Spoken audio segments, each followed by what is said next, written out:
Chapter 125, 17 June, Harley's Owl Post. Owl Post received by Harley Potter on Sunday, 17 June 2012. Note, enclosed with signed forms for terminating the Dursleys' custody of Harley Potter. We signed all your forms, so they'd better do what you said. Don't look for us when you get back because we won't be there. Have a nice life and good riddance. From Uncle Vernon and Aunt Petunia.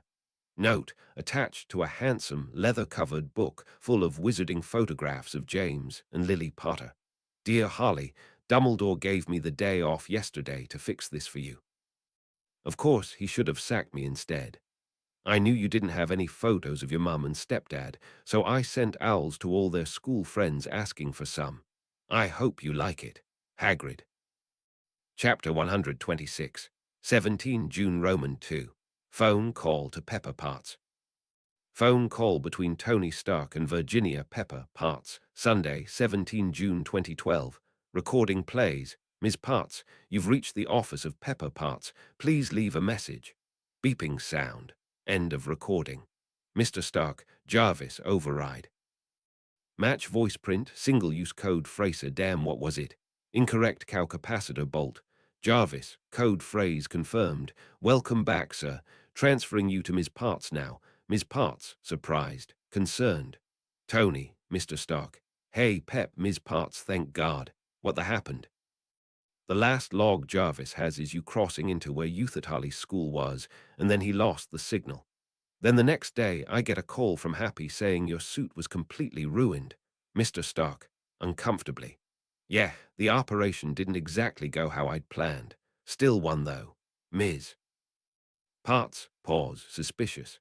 Tony, where are you right now? Mr. Stark, I'm calling from an Apple store. Seemed like the fastest way, but I have to be careful what I say here. Jarvis, I have already traced Mr. Stark's call, Ms. Potts. I do not have full localization, but there is an Apple store within the estimated radius, and the metadata are that of a current generation iPhone. Ms. Potts, so no suit. No phone, Mr. Stark, quietly, frustrated. I don't have any working tech on me besides you know what.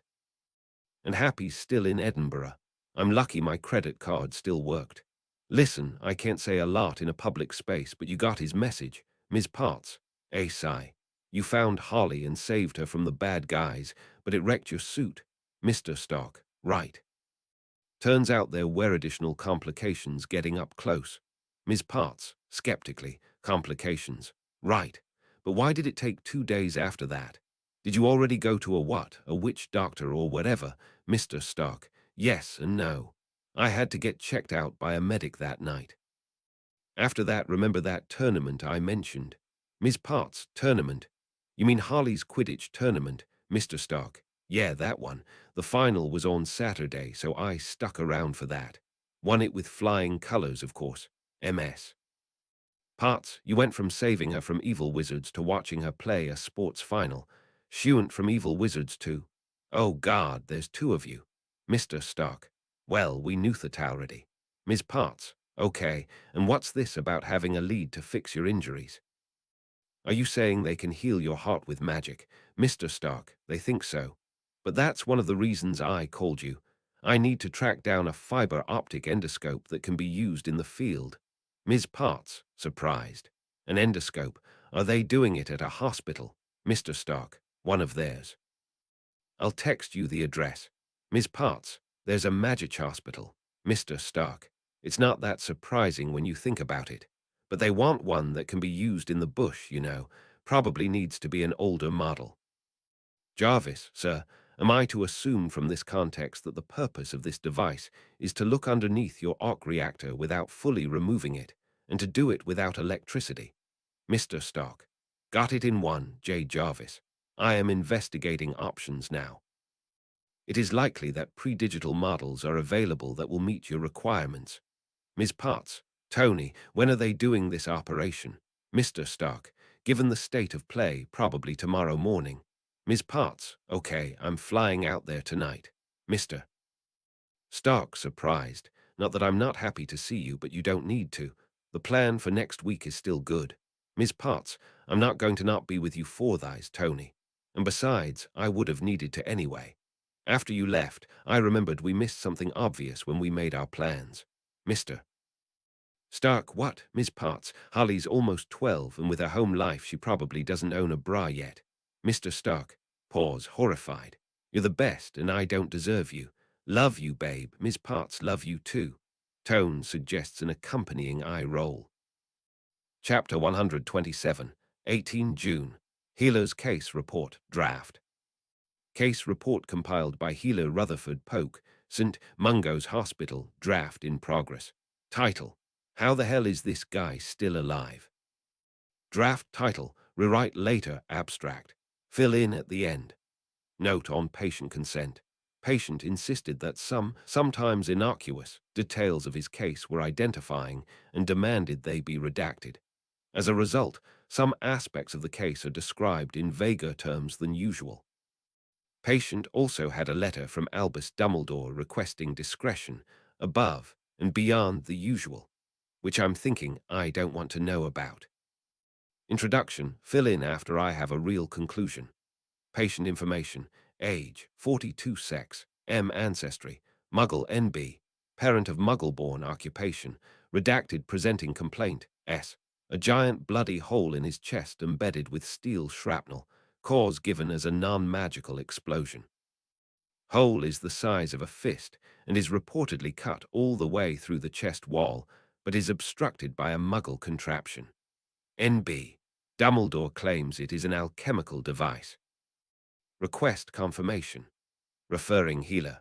Poppy Pomfrey, Mediwitch, Hogwarts, history.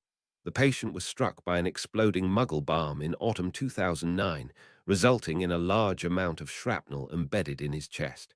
He claims the amount of shrapnel was originally significantly greater. He was subsequently treated by some Muggle quack who managed to dig out most of it with a bloody penknife. Patient takes great offense to any aspersions cast on his Muggle doctor. He claims the care he received was the best available at the time, but he was traveling and no hospital was nearby. NB. Patient was not aware of magic at the time. His doctor successfully removed much of the shrapnel, but many small pieces remained that could not safely be removed with Muggle tools. Untreated, his prognosis, as reported to him, was death within 2 weeks due to sharp bits of metal sitting loose in the thoracic cavity. Obviously. NB. All facts of the case that can be verified appear correct. Doctor cannot be contacted. BC deceased. The patient's doctor implanted an electromagnet, described as an artificial lodestone, in his chest to stop the shrapnel from shifting. This kept him alive for several days while the patient built a more refined device to replace it. The device has been replaced several times since, but all versions are functionally identical. Patient insists the devices are very different from one another and began spouting a lot of jargon I couldn't understand. For the purpose of his medical case, they are functionally identical, except that the earlier versions nearly killed him with heavy metal poisoning because of course they did. Case presentation. The patient has a large hole cut into the center of his chest, approximately 3 inches in diameter. The cut is reported to have been made by a competent Muggle doctor. I can confirm it is clean, smooth, lined with a titanium sheath, and by some miracle has never got infected, nor induced a collapsed lung. The hole reportedly passes through the pectoralis muscles, sternum, ribs, and thoracic wall, and directly exposes the patient's heart. Interior to the hole are many small pieces of steel shrapnel, which are actively held in place away from the heart and great vessels by magnetism. The magnetism is provided by a redacted device made of metal and crystal, which obstructs the hole. The nature of this device is disputed on several points. Pomfrey called it a home remedy. The patient claimed it was redacted, a highly sophisticated Muggle medical device. Pomfrey countered that it was a remedy that he constructed at his home. Meanwhile, Dumbledore's letter claims the device is alchemical. The patient claims that Dumbledore's definition of alchemy is too broad and includes some components of Muggle science and technology. However, he was not able to explain how a Muggle electrical device was able to function in the magic-rich environments of Hogwarts and St. Mungo's. Dumbledore claims this is due to its alchemical nature. The patient claims the device cannot be removed because his heart will stop almost immediately. He was informed that is not remotely how the heart works, but he claims that he knows it from personal experience, because of course he does.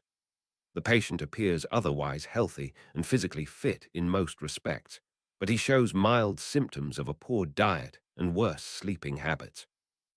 He is unsurprisingly resistant to any advice involving lifestyle changes. Investigations. The medical device produces substantial magical interference that could be alchemical, but was inconclusive under standard diagnostic spells. Because it could not be removed, the patient could only be effectively examined while lying prone, with lower accuracy than standard diagnostics. More advanced diagnostic techniques, see treatment plan, revealed significant scar tissue on the pericardium, cardiac muscle, and coronary arteries, although the precise extent of the damage could not be determined. They also revealed an undetermined number of small metal fragments that would indeed be near impossible to get out if you had to go in there with bloody tweezers. The cause of the patient's claimed cardiac arrest immediately upon removal of the device is uncertain. Possibilities include a bad reaction to the alchemical energies of the device, lingering damage from the heavy metal poisoning, or some kind of acclimation of the nerves to the magnetism. NB, I don't think that last one is possible, but not much else makes sense. Superficially, the most obvious explanation would be bits of shrapnel lodged into the coronary arteries or cardiac valves shifting when the device is removed. But in that case, the patient would probably have chronic angina and frequent ischemic episodes, even with magnetism, which he does not report. Albus Dumbledore was called in for a second opinion of the patient's medical device and to hopefully get some answers. After making a detailed examination of the device using techniques of redacted nope, not going there, that's unspeakable territory, and consulting his alchemical tomes, Dumbledore determined that the device does use real alchemy, as it contains redacted. Holy crap. I thought Quickgold was just a myth. How am I going to publish that without tipping someone off? And that was made with Muggle technology. I don't know if I can publish this at all. How am I going to explain that something like that was made by a Muggle? The patient claims that key components of the device's design were created by his father, deceased. Given that the patient is the parent of a Muggle-born, he likely inherited the knowledge from a magical ancestor. NB, patient disputes this, but the paperwork for it will be far easier than the alternative. Any statute of secrecy concerns should be directed to Dumbledore. Let them deal with that mess. Dumbledore was not able to ascertain the cause of the patient's heart failure. Given the alchemical interference, he suggested that a visual inspection may be more productive. Gee, thanks. Treatment plan. Planning notes, clean up later. First-line treatment would be to simply vanish the shrapnel, but this is complicated by the fact that 1. It can't be directly observed, and 2. It's primarily composed of iron, so any magic to remove iron generally could cause a dangerous imbalance in the blood. The closest thing to a standard second-line treatment would be to pull out the medical device, start vanishing the shrapnel, and pray. It would probably work, but it would be risky and would need some really fast spellwork. What we really need to do is figure out exactly what's wrong with his heart. Maybe we could pull out the device, take a photo of his heart, and quickly put it back in. Trouble is, that's only at one angle, or if we can do multiple angles somehow, it might require repeating the process several times, and the risk would add up. When told of the problem, the patient was a wealth of information to an obnoxious degree. After I shot down his first few ideas, such as X-rays, on the grounds that they required Muggle electronics, among other problems, he came up with a Muggle device called an endoscope, which is apparently a very thin telescope that Muggle doctors use to look inside patients' bodies. He described a way to build one that docently on electricity, but it sounds completely mental based on what little I know about lenses and mirrors, and quickly lapsed into jargon again. When told that no one in the hospital had experienced transfiguring the fiber optics required for the device, the patient Ahmed, and apparent Libertone from a Muggle hospital. If I didn't know where it came from, I'd think it was some new, but useless, magical gadget, or maybe a very weird and disturbing toy from Zonko's backroom. But looking it over, it really does seem to be a telescope that lets you look around corners inside the body, so I guess we're going with it. Draft treatment plan. If the shrapnel is successfully vanished, the hole in the patient's chest can be healed with conventional-ish techniques. Caution, ensure all potions are Muggle compatible. Estimated total treatment time, 5 days. NB, patient says to get on with it because he has to pick up his daughter on Saturday. Patient told to stuff it. It'll be done when it's done. Follow-up and outcome. First treatment phase. During the endoscope examination, we saw that a piece of shrapnel was lodged in scar tissue resting against the sinoatrial nerve cluster. This was judged to be the most likely cause of the patient's cardiac arrest. With this and other visible pieces vanished, removing the medical device entirely was successful, at least for long enough to finish the procedure. Patient speculates that when the magnetic field was removed, the metal was shifting and short-circuiting his heart's nerve signals. However, it remains unclear why the short circuit did not continue to occur intermittently while the magnetism was applied due to the natural motion of the heart. Also, I'm not entirely convinced that's how nerves work. Second treatment phase, ongoing, discussion. I don't even know what to do with this. I mean, I guess it's a valid treatment protocol, but how often are we going to get somebody with shrapnel embedded that deep in their chest while they're still breathing? Okay, the case itself is pointless. We're never going to see an injury like that again. But the endoscope was a really clever idea, and I can actually think of some other uses for it. I never thought about how useful it would be to look inside a patient's body until I had to do it, but it really could show some things that spells can't. Chapter 128, 18 June Roman 2, Interlude, Pepper. St. Mungo's Hospital for Magical Maladies and Injuries was one of the stranger places Pepper had visited.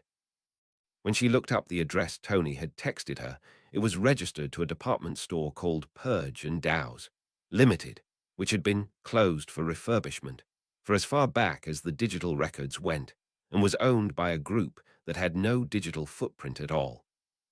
If she hadn't known the place was magical, Pepper would have expected it was closed down because it didn't sound like any place she would ever want to shop.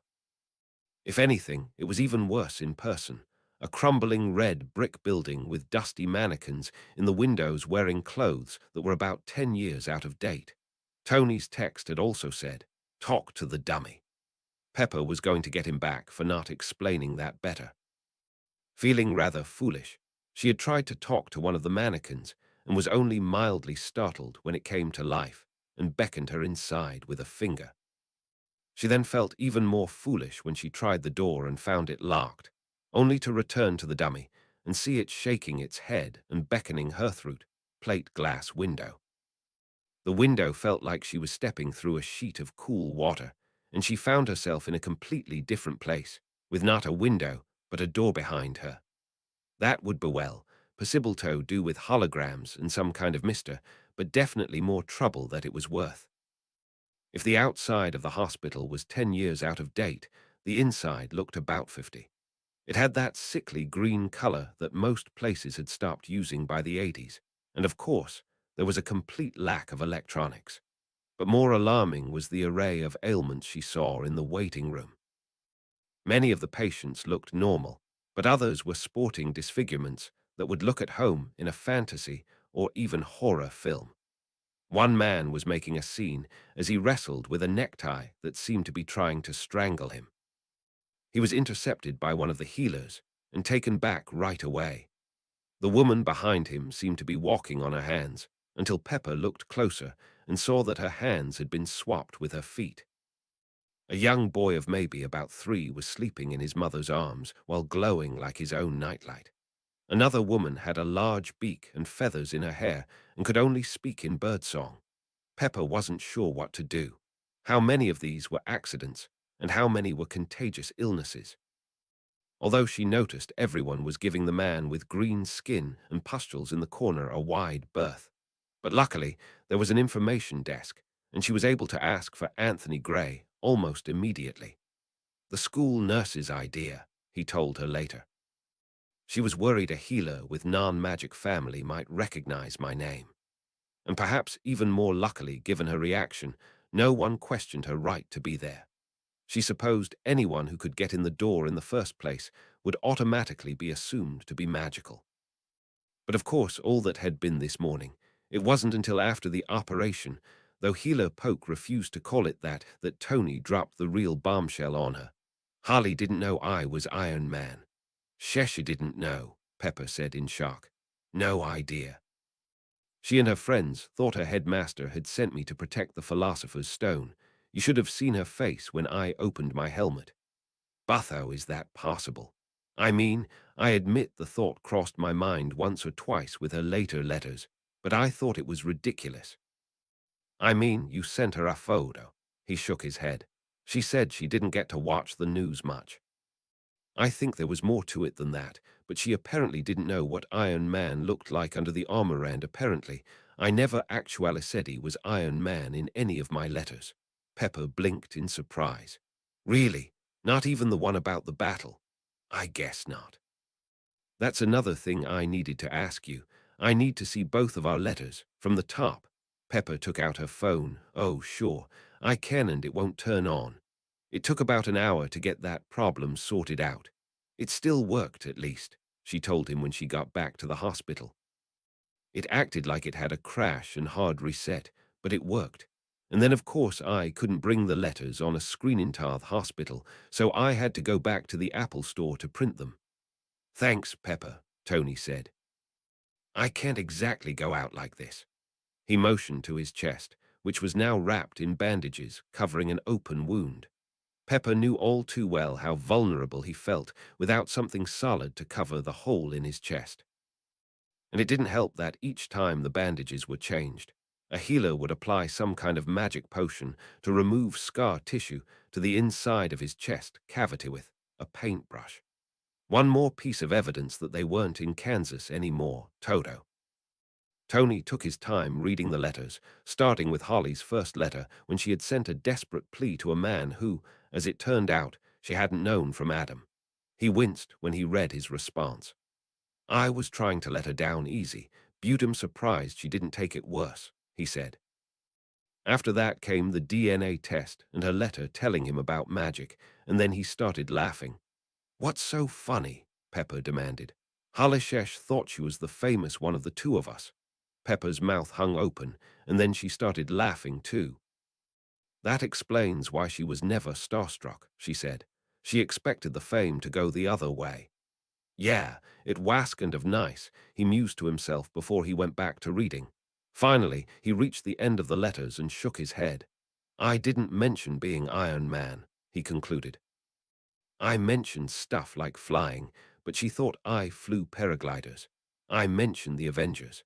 I even told her stuff about the Avengers the public wouldn't know. But I didn't actually say I wasn't the Avengers.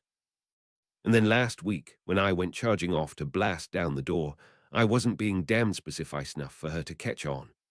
He tossed the letters on the bedside table. So then all that time, she kept telling you not to go to the trouble of helping her, Pepper asked cautiously. I think she got some of that from her aunt and uncle, he said darkly. I'll bet you they told her she was a burden, and she believed it, but also she thought I was just some rich guy who couldn't help her. He gave a sigh. That last letter, where she warned me about Voldemort. She really thought she was only warning me, and I couldn't actually do anything about it. MD Inosh was worried I was gonna reject her over it. She didn't say it, but it written all over her face. Well, the good news is, she's getting more than she ever imagined, she offered. Yeah, we've got a real Annie Warbucks here. He was silent for a minute before he said, Harley's an amazing kid, Pepper. I mean, you didn't see her that night. I saw her outfly me without breaking a sweat. I saw her reason her way through that ridiculous dungeon crawl better than I could because she knows how wizards think. I saw her stand her ground against a wizard who had practically one-shotted the Mark Roman 8, with Maybeth equivalent of a taser. I saw her look the man who murdered her mom in the eye and fight him to keep him from getting the Philosopher's Stone. He laughed uncomfortably. And then she went and won the Quidditch final like she didn't have a care in the world. I have no idea what to do with her, and I love her for it. Pepper was too busy staring at him in horror to respond. Ah, right. I still need to give you the full story, don't I? He said. You think? She demanded. He hadn't mentioned that Harley had been with him when he confronted Voldemort, much less has participated. I'll tell you all about it later. Short version is, I shot the bastard who laid his hands on her in the face, and he died. That part, at least, was completely believable. It was only later, after he went back and skimmed the letters a second time, that Tony finally said the other thing he was thinking. I was right. I thought I might have imagined it, but I was right. About what? Pepper asked. The letters, they're normal. Pepper did a double take. Normal, she asked. Yeah, I've had time to think here, you know. And I was thinking about this whole crazy year, alien invasions and whatnot, and I thought, sending letters back and forth like that, it felt normal. She raised an eyebrow at him, which sounds nuts, I know, he said. We were sending them bile. It took 9 days each way, and I was examining everything she sent me for magic. But it felt normal. Because for Harley it was, she understood. Right, she didn't know I was Iron Man. She got that I was rich, but she didn't know I was Iron Man, didn't know I was anybody. Pepper watched him warily. She was normally very good at reading Tony by now, but this was uncharted territory. Is that a good thing or a bad thing? She asked. Good, definitely good, he insisted. I only really get that from you and Rhodey, maybe the other Avengers. I don't want to have that kind of wall between us. Not like with my daddy mean, there wasn't that between us, but there were a lot of other problems. I don't want that for Holly. Pepper was starting to see the picture now. And she was starting to see all the ways it could have gone wrong. How would Holly have reacted if she had caught on that her father was Iron Man from the start? Without having met her in person, it was hard to say. Would she have been overeager and insincere? Or more likely, would she have been too scared to reach out at all, or given it up as hopeless and not bothered? Then, maybe it's a good thing that she didn't know you were Iron Man, she suggested. Tony gave her a skeptical look. It's good that we both have terrible communication skills, he asked. No, not like that. But just think. Holly had 6 months to get used to writing back and forth and get to know you before she found out who you were. If you want her to keep from getting starstruck, that probably went a long way to immunizing her. Tony thought about that for a minute. You might have a point there, he admitted. It would explain her reaction when she found out. Shock, disbelief, confusion, the usual. But not starstruck well, mostly. She told her friends I was the world's greatest superhero, he told her with a grin. But it was like she found out I was Iron Man, and right away she wasn't afraid to tell me I was flying like a dodo. Pepper laughed. A dodo? Dodos can't. Yeah, she caught that. She's 11. She'll get the hang of it. Well, it's good to know she's developed a healthy level of respect for your work, she said. He stared at her for a few moments, processing that, and then he said in mock horror, Oh, God, there's 2 of you. Chapter 129, 20 June. Press release by Stark Industries. Press release published by Stark Industries, Wednesday, June 20, 2012. Stark Industries wishes to dispel recent rumors about the whereabouts and activities of Tony Stark over the past week. It has been reported that Mr. Stark made an unexpected appearance at a London Apple store on Sunday, June 17. A partial recording of his phone conversation was leaked on YouTube, prompting speculation about both loss of equipment and a potential health crisis. These concerns were both overblown and unrelated to each other. This week, Mr. Stark made a previously scheduled trip to London in secret to receive experimental medical treatment for lingering injuries resulting from his captivity in Afghanistan. The details of these injuries will remain confidential. However, Mr. Stark has described them as a pain in the ass but manageable, and they have not disrupted his past activities as CEO of Stark Industries, nor his activities as Iron Man to date. We can now confirm that his treatment was successful, and he is now recovering and in good spirits. Mr. Stark intends to take an extended vacation in the UK before returning to the United States. The companies and facilities involved in the treatment wish to remain anonymous, as it is still undergoing clinical trials. Mr. Stark's appearance in London on Sunday was pursuant to an unrelated mission in his capacity as Iron Man last week. On Thursday, June 14, Iron Man was called away to an urgent mission in Edinburgh, the details of which remain classified. He used this mission as an impromptu field test of his Mark Roman 8 Iron Man armor, which incorporated several new safety features developed after the Battle of New York. The mission proper was a complete success, and the test of the new safety features was mostly successful. However, an unexpected interaction resulted in his suit being unable to fly afterwards, resulting in his procuring alternative transport, although he was not seriously injured. Despite this result, Mr. Stark wishes to assure the world that there will be no gap in Iron Man's capabilities, as he has already developed a prototype design to correct this error in the upcoming Mark Roman 9 Iron Man armor. Chapter 130, 23 June, Harley's Diary. From the diary of Harley Potter, 23 June. The year's finally over.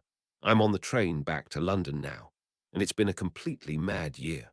To think a year ago, I've just thought, a year ago today was Dudley's birthday when I set that python on him. I didn't know my dad was alive then. And I didn't even know about magic. And even back in September, I wasn't thinking about talking to him yet. And now with everything with Quirrell and the Stone and Voldemort, it's hard to keep track of it all. The main new thing is that we won the House Cup last night. Everyone was really excited about that. We thought we were done for. The Great Hall was already decorated with Slytherin banners all over, but Dumbledore gave us some last-minute points that turned it around. So, before the Quidditch final, the points were Slytherin 472, Ravenclaw 426, Hufflepuff 352, Gryffindor 312. We got 50 points for winning the Quidditch match, so that put us in third place. Then on Monday, McGonagall gave Neville back 30 of the points that she took from him that night at the Astronomy Tower. She sounded very sincere about it, too. I think my dad might have talked to her. She said it was something like, "It has come to my attention that one particular point deduction a few weeks ago was seriously incorrect. We teachers aren't perfect, but we will let the points stand in most cases because we trust that small mistakes will balance out over the course of the year. But if there is a large error, especially if it shows a clear lack of fairness, we're losing sight of the big picture if we let it go unaddressed. There are sometimes." She really emphasized that. Hermione thinks she was trying to stop people from questioning the smaller stuff, when it's better to show you students that we can take responsibility for our mistakes. Therefore, I award back 30 points that were previously taken from Neville Longbottom. That wasn't quite it, but it was close. It sounded better how she said it. So that put us at 392, but we were still in third place. But then, last night at the leaving feast, Dumbledore said, "Recent events must be taken into account, and I have a few last-minute points to award." Then he said, to Miss Hermione Granger and Mr. Ronald Weasley, for stalwart expressions of friendship in the face of adversity, I award 10 points each. Then, to Miss Harley Potter, for pure nerve and outstanding courage, I award 60 points. And then, he said, there are many kinds of courage. It takes a great deal of bravery to stand up to your enemies, but a great deal more to stand up to your friends. Therefore, I award 10 points to Mr. Neville Longbottom. And of course that put us at 482, so we won the House Cup. Dumbledore said, "If my calculations are correct, a change of decoration is in order," and all the Slytherin banners changed to Gryffindor, and Neville got to be the hero. Although my points were a big deal too, I guess. People say hardly anyone ever gets more than plus or minus 50 at once. Some people were annoyed about it, and not just the Slytherins. Some of the older Ravenclaws said Dumbledore was being biased by doing that at the last minute, and they said what's to stop him from doing that every year. Honestly, it was a bit silly for Dumbledore to wait a whole week before giving us those points. But Fred and George say Slytherin had it coming because they've won 7 years in a row, and it's usually because Snape favors them. Also, there's a rumor that Snape pulled the same trick a few years ago, but no one was sure when or how. It probably would trouble if Dumbledore fixed it every year, but if he's just evening the score with Snape this year, I'll take it. Chapter 131, 23 June Roman 2, Interlude, Harley. It took quite a while for all the students to get off the train platform. A wizened old guard was up by the ticket barrier, letting them go through the gate in 2s and 3s, so they didn't attract attention by all bursting out of a solid wall at once and alarming the muggles. "You must come and stay this summer," said Ron. "Both of you. I'll send you an owl." "Send Hermione an owl," Harley said. "She has a phone. It'll be faster, and my dad can probably bring me any time." "He better be careful if he meets me dad," said Ron. "He want to know all about Muggle aeroplanes and stuff." People jostled them as they moved forward toward the gateway back to the Muggle world. Some of them called, "Bye, Harley. See you, Potter." "Still famous," said Ron, grinning at her. "Yeah, but out here it's my dad who's famous," she said. "I feel like I'm along for the ride a bit." She, Hermione, and Ron passed through the gateway together. And there, on the other side, across the plaza, was a man in a suit holding a placard that read Potter. Harley recognized him from his photo, although the name was an odd one. Happy. Her dad's bodyguard, or else the guy with the football, whatever that meant.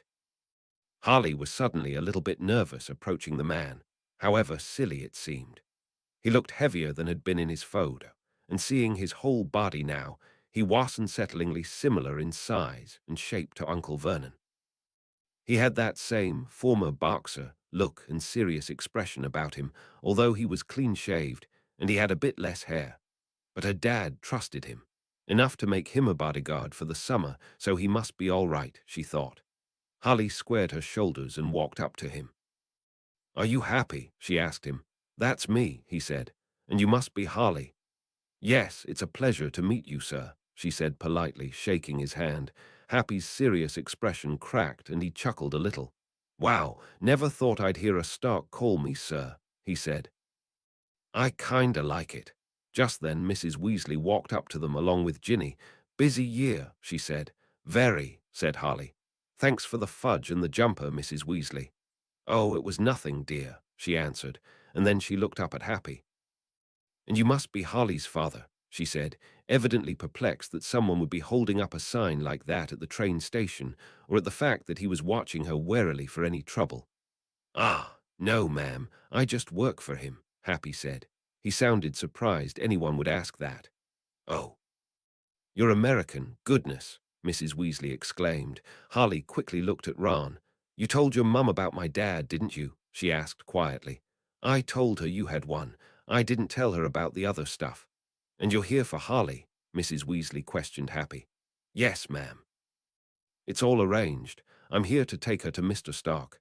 "Really? He didn't come in person?" she said with a hint of anger. "It's okay, Mrs. Weasley," Harley insisted. "I actually met him last week. Professor Dumbledore helped us out. He just didn't want to attract attention at the train station, so we're meeting at a hotel." Mrs. Weasley looked down at her in surprise. "Oh, well, if you're sure, dear, of course, Mrs. Weasley." She turned to Hermione and Ron.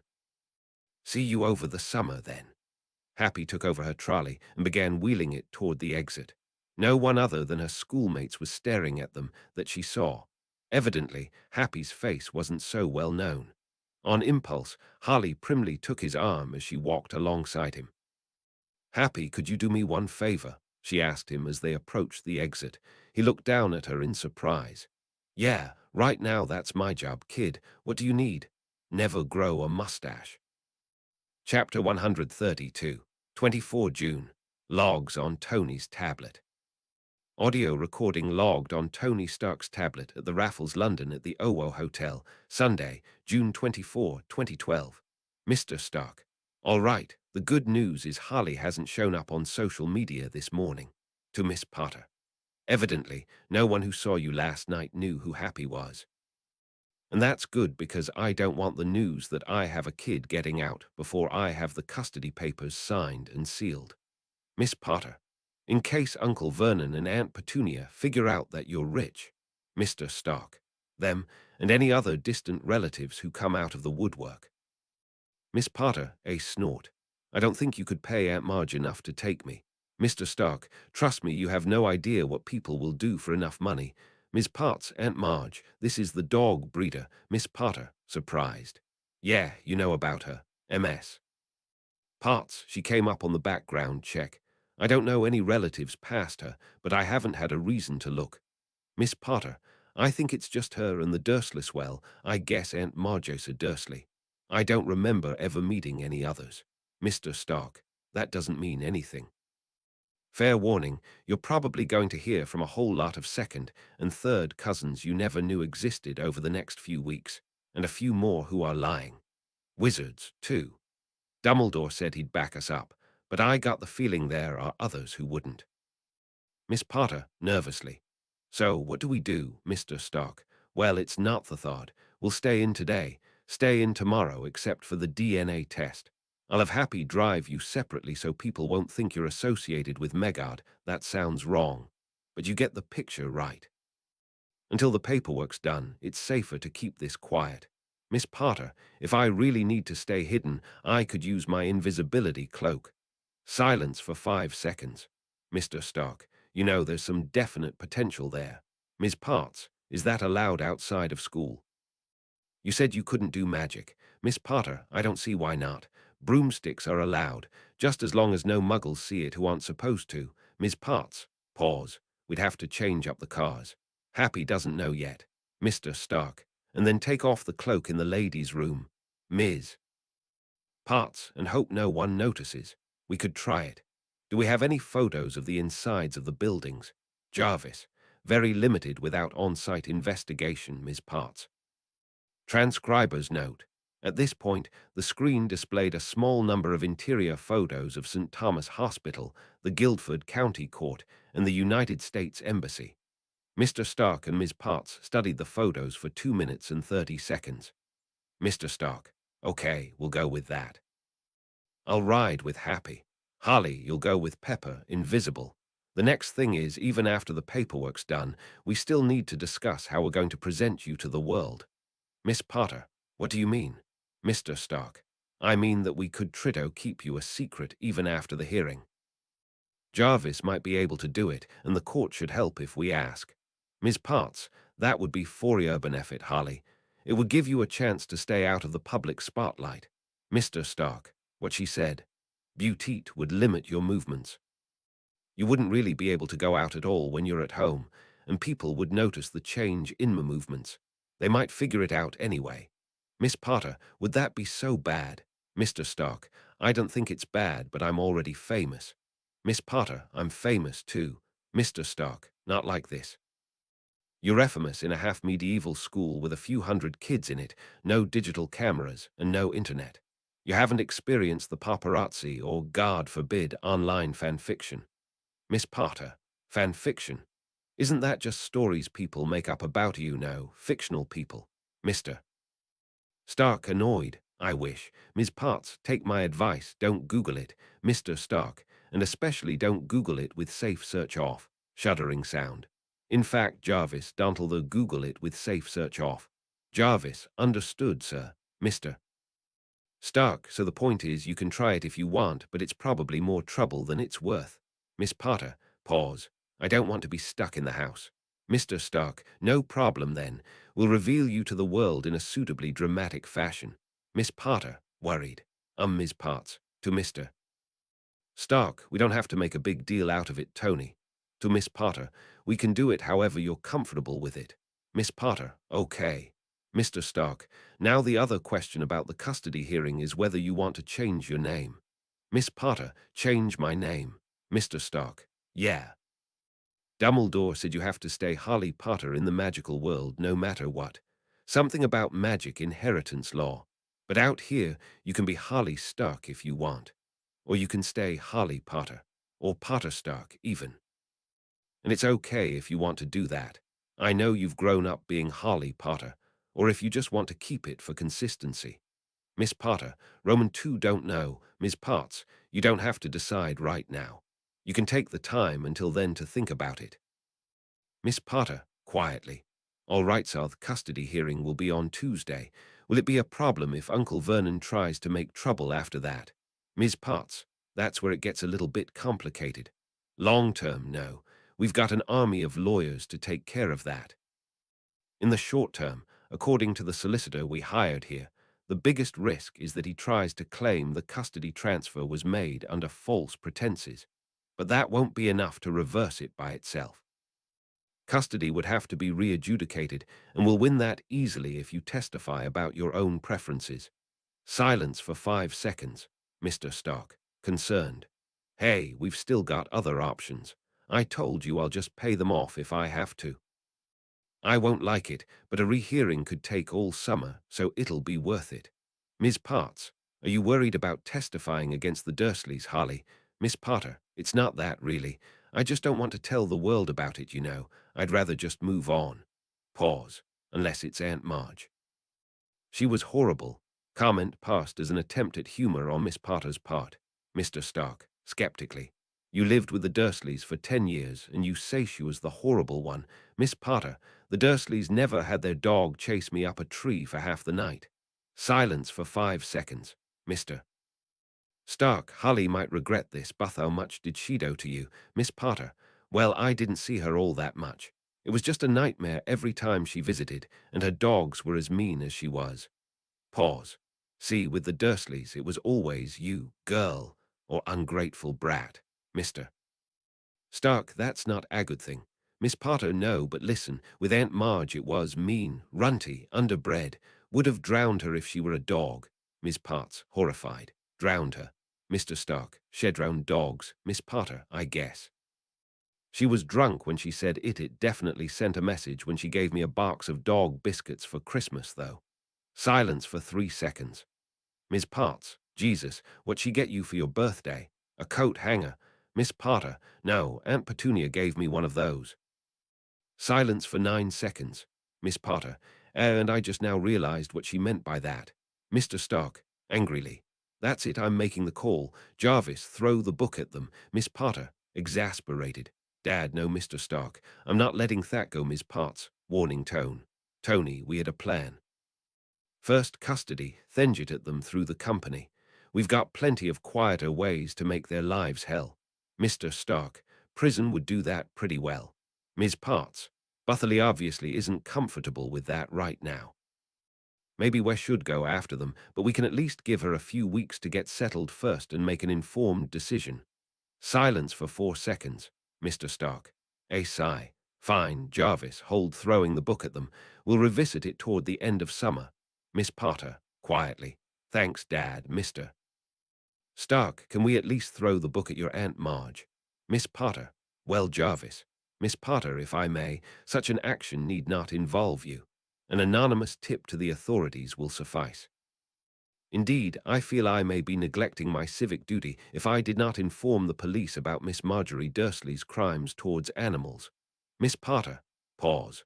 All right, Jarvis, go get her. Jarvis, very good, Miss Potter. Silence for 4 seconds. MS. Potts, well, with Thackrassy's averted, the next thing on the itinerary is the interview at the embassy. That's first thing Wednesday morning, and that shouldn't take long. Then Wednesday afternoon, we've booked an appointment at Gringotts. Miss Potter, at the bank. Mr. Stark, yeah, I mentioned to you in passing that Dumbledore recommended it, right? But it might be a little more complicated than I told you. Miss Potter, what do you mean? Mr. Stark, I mean, it turns out I'm so rich that I could destabilize the entire magic economy if I'm not careful. Miss Potter, skeptically.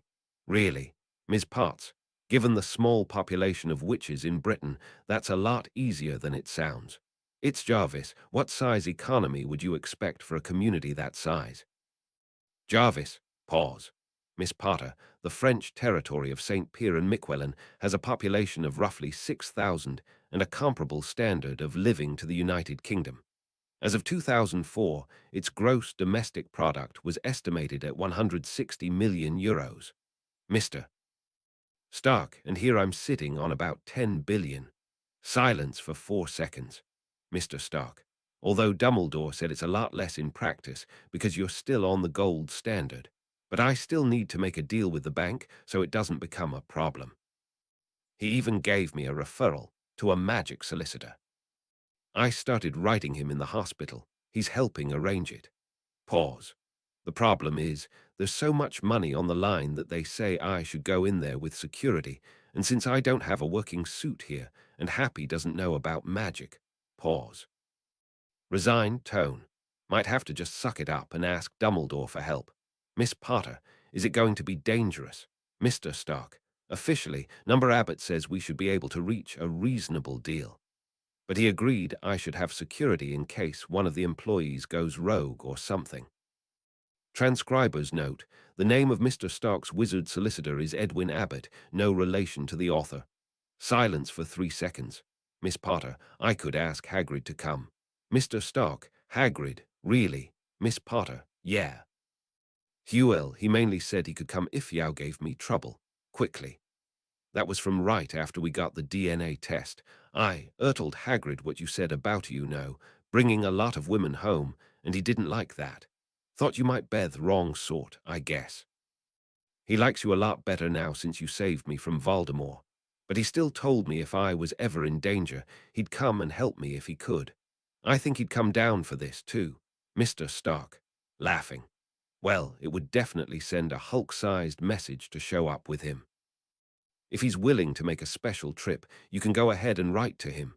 Miss Potter, okay, and what's after that? Mr. Stark, after that, we're free to do whatever. When will depend on when your passport's done, for some of it. Like the other Avengers want to meet you. And if we get back before the 4th, we're Havito Crash Cap's birthday party. But we can do a lot of the stuff in Britain. I still want to go shopping at the magic stores. And you could visit your friend's aura, meet your favorite Quidditch team. We can go Wilden, of course. The Olympics are here next month. Miss Potter, oh, I'd forgotten all about the Olympics. Of course, I wasn't expected to go. I don't even know if the Dursleys were planning on going, but it's getting close to time. Can you still get tickets, Mr. Stark, laughing. Please, I'm me. I can book the full 2 weeks if you want. Chapter 133, 24 June Roman 2, Interlude, Pepper. Pepper Potts could not honestly say she was looking forward to this conversation.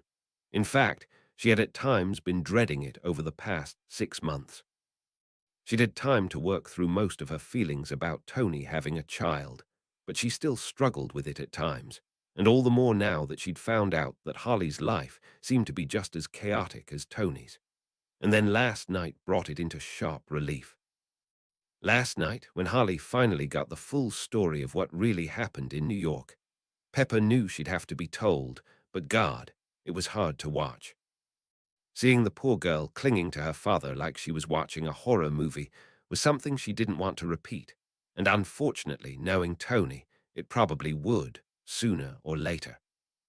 And now it was somehow just as bad seeing Holly, who had apparently stood up to one of the most powerful wizards in the world a week ago, looking so nervous talking to her one-on-one. I didn't mean to make you nervous, Pepper told her as she sat down across from her.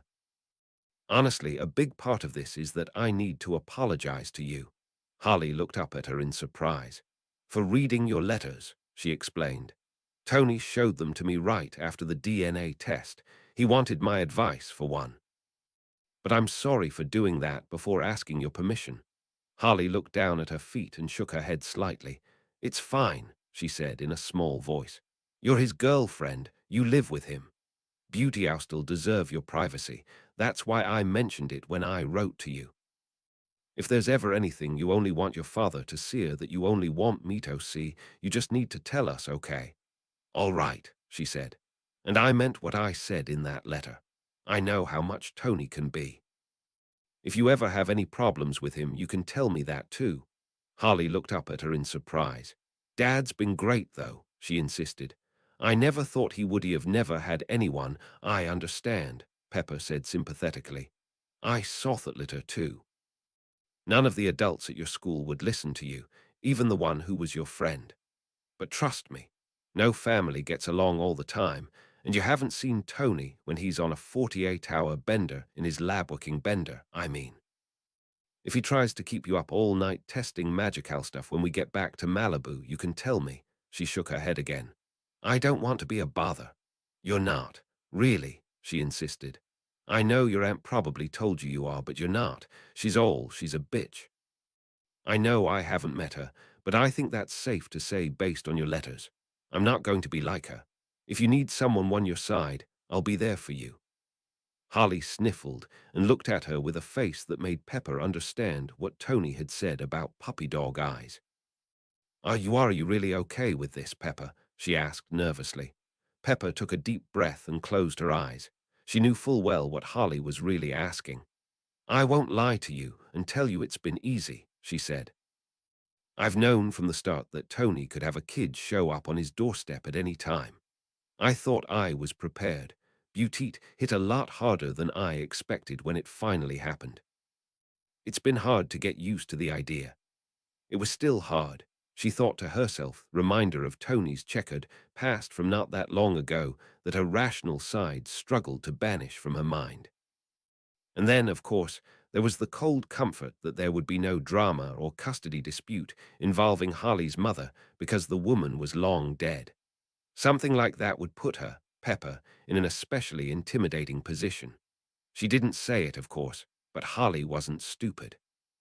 She'd probably worried about it even before she sent her first letter. She leaned closer and put her hand on Harley's shoulder. But I promise Yui would never take it out on you, she said. You didn't ask for any of this. That, at least, was a promise she could make easily, and one that she strongly suspected Harley's aunt didn't share.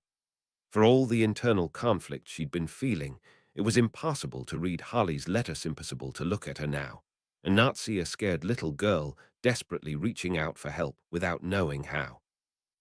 And honestly think I'm getting there, she added.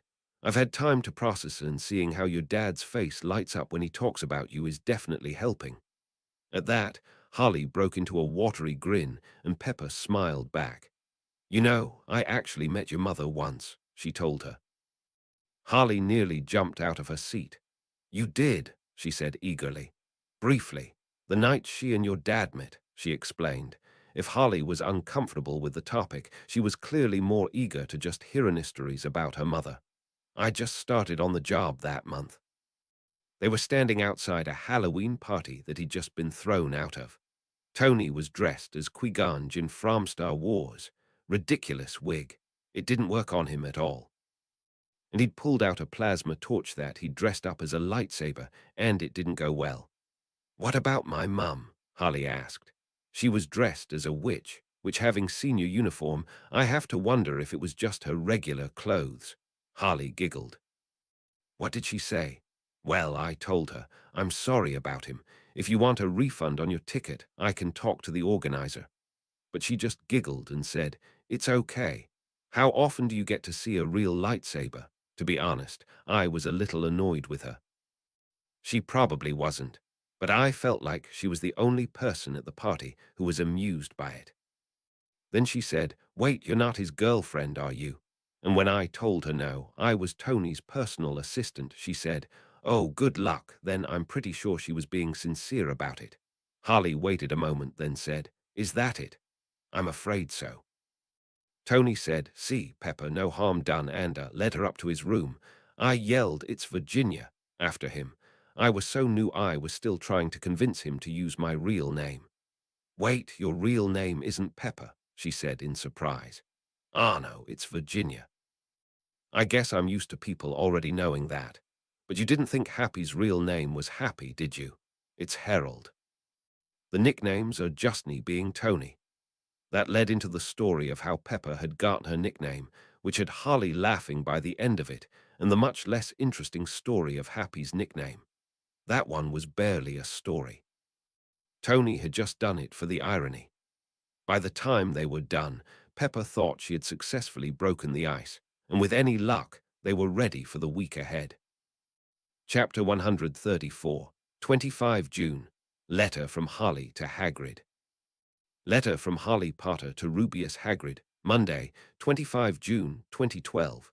Dear Hagrid, I hope your summer is starting well. I'm sorry to bother you so early, but you offered to come down here if I needed help. I'm not having any problems with my dad, but we do have a bit of a security problem that could use your help. I told you my dad was rich, but I didn't know how rich until I found out he was Iron Man. It turns out he's rich enough that he has an appointment with Gringotts on Wednesday afternoon to discuss exchange rates and stuff. And he's rich enough that Professor Dumbledore said he should have security for the meeting. Normally he has his Iron Man suit and other people for that, but right now he doesn't, so we were hoping you would be willing to fill in. If you can come, please meet us at the Leaky Cauldron at noon on Wednesday. Yours sincerely, Harley P.S. Dad insists I inform you that he'll pay you the same as his Muggle bodyguard for your time, which I think works out to about a galleon an hour. Chapter 135, 26 June. Letter from Hagrid to Harley. Letter from Rubeus Hagrid to Harley Potter, Tuesday, 26 June, 2012. Dear Harley, I'll be there, especially since Dumbledore thinks you need the security. Your dad must be really rich. I never heard of no one needing special meetings with Gringotts for that. Dumbledore has, of course, but that's because of the school. And tell your dad he doesn't need to pay me.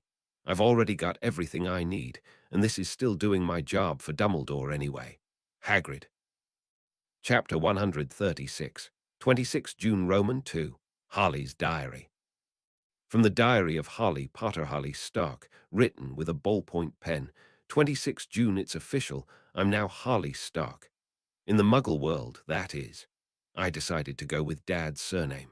I kind of wanted to do that already because of everything he's done for me. I want to honor my mum and stepdad too, of course, but staying Harley Potter in the magical world lets me do that already, so it works out. Plus, it feels kind of neat to have two different names. I'm not sure why. It just does. The custody hearing was easy, but it took a while. First, we had to drive out to Guildford to get to the family court that serves Little Winging. Then they had to go over all the evidence.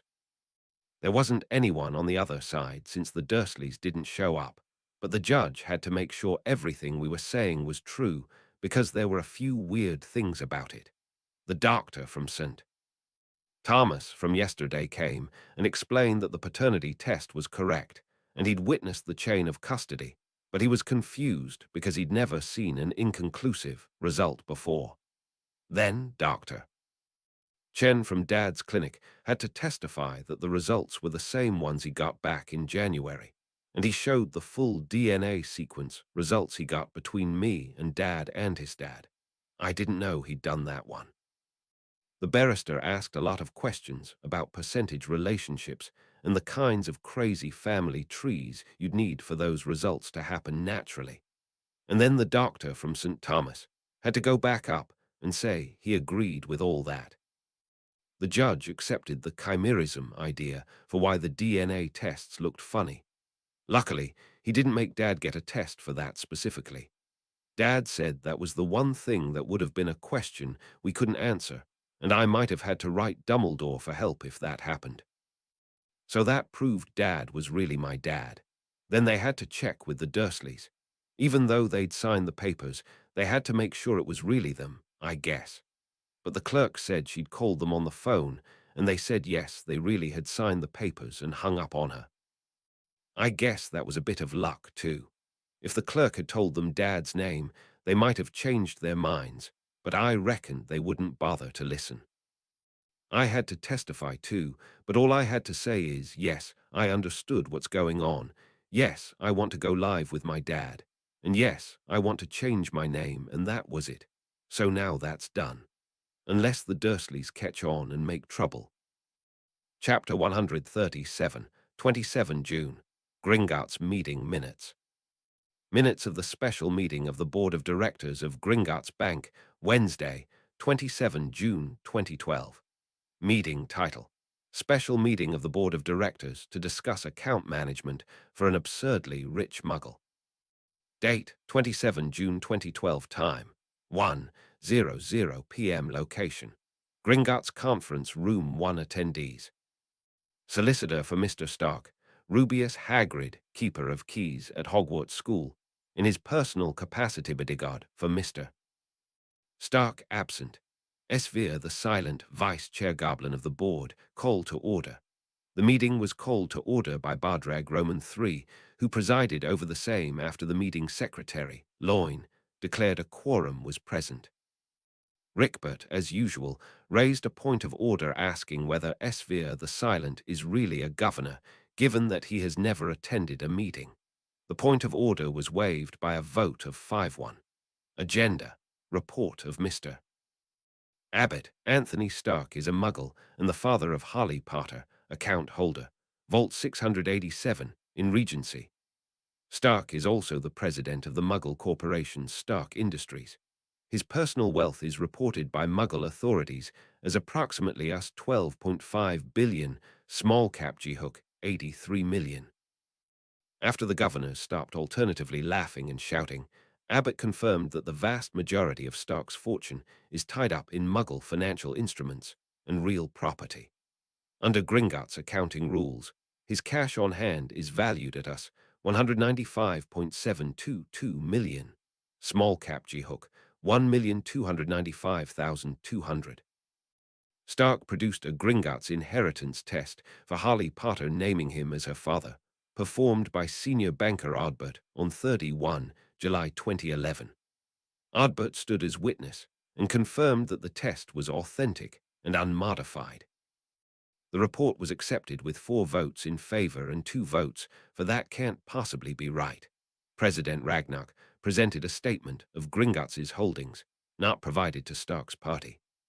Gringotts' vault holdings were small cap G-Hook 1,501,468, J-Hook 11 letter 19920, as of Cobb on 26 June. The report was accepted unanimously. Mr. Stark's inquiry. Stark inquired about opening a Gringotts account and about currency exchange. Loin, in her capacity as archivist, presented Article 35 of the Gringotts Treaty, which sets limits on currency importation. As amended and as interpreted, this article would bar conversion of more than small cap G-Hook 1,000 per year per customer. NB, this does not appear to have been invoked since before the Muggles went off the gold standard. Stark objected that the limit is unnecessarily stringent and would pose a problem for large purchases. Stark was de facto told to shove it. Abbott inquired on Stark's behalf about special provisions for a large purchase such as a house that might exceed the annual limit. Stark was de facto told to get a loan like a normal person. Stark was surprisingly amenable to the idea of a loan, but he immediately began suggesting ridiculous financing terms and then flippantly insisted that was how normal people did it. Hagrid intervened to stop Thornjaw the Bullheaded from attacking Stark with Broderick the Boss-Eyed's mace. Thornjaw was given a verbal reprimand for appropriating the ambassador's mace. Meanwhile, Abbott convinced Stark to apologize before Broderick could challenge him to a duel. Stark claimed his suggested terms were based on common Muggle practices. After further negotiations, sensible terms were agreed to for future loans, see attached document. The terms were agreed to by a vote of 4-2. Other business. Stark formally requested to open an account. The parchment work was assigned to Ardbert. Stark pointed out that the importation limit in Article 35 is per customer, not per account, nor per family. He then produced 300,000 in cash and requested that small cap G-Hook 3,000 be converted, with small cap G-Hook 2,000 placed in a vault on behalf of himself and Virginia parts, prospective joint, account holder, muggle, and small-cap G-Hook 1000 placed in a trust vault for his daughter. Stark was de facto called a cheating cheater who cheats. After consultation with archivist Loin, the per-customer interpretation was grudgingly accepted by a vote of 4-3, with President Ragnarok acting as tiebreaker. A review of Article 35 for renegotiation was placed on the agenda for the next regular board meeting. Broderick was assigned the task of informing the Goblin Liaison Office at the Ministry of Magic. Stark was informed that only a small-cap G-Hook 1000 counter transaction was possible at this time. As a muggle, he requires a magical next of kin to sign off on account creation. Potts's notarized authorization to be placed on Stark's account was not written on tamper-evident contract parchment. And as a minor, Potter cannot make a transaction larger than her annual allowance without written permission from the regent of House Potter. Stark called this arrangement very sneaky and referred to the board as the Star Chamber. This was interpreted as a compliment by a vote of 5-1. Stark requested to see a balance sheet for his daughter's accounts.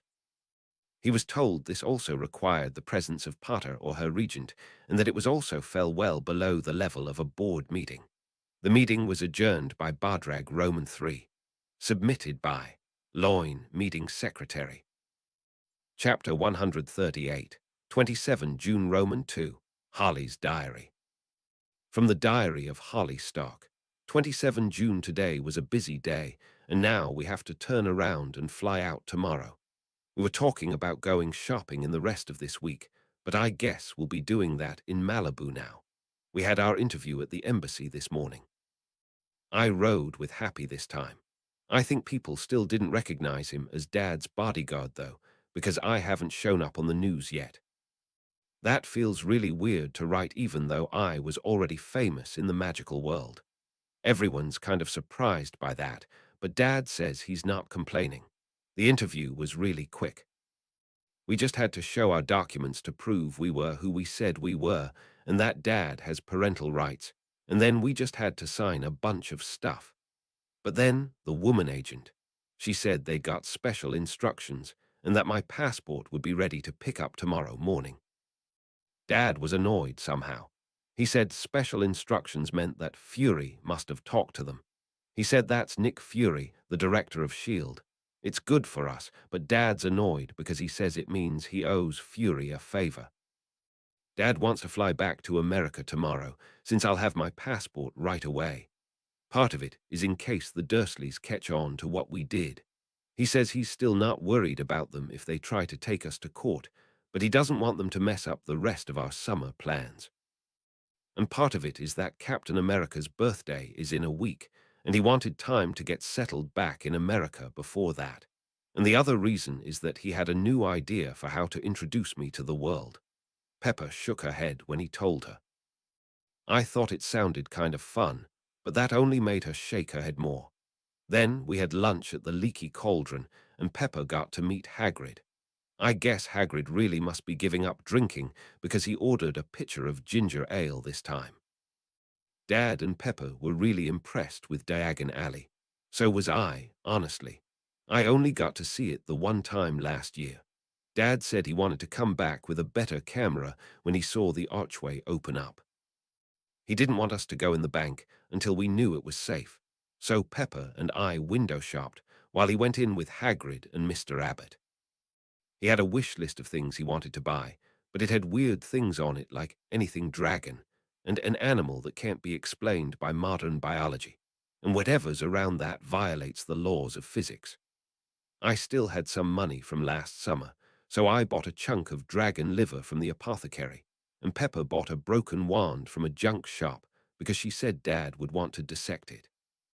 Dad and Hagrid came back out after a while, and they said it went well, but Mr. Abbott said he had to smooth things over when Dad offended the goblins.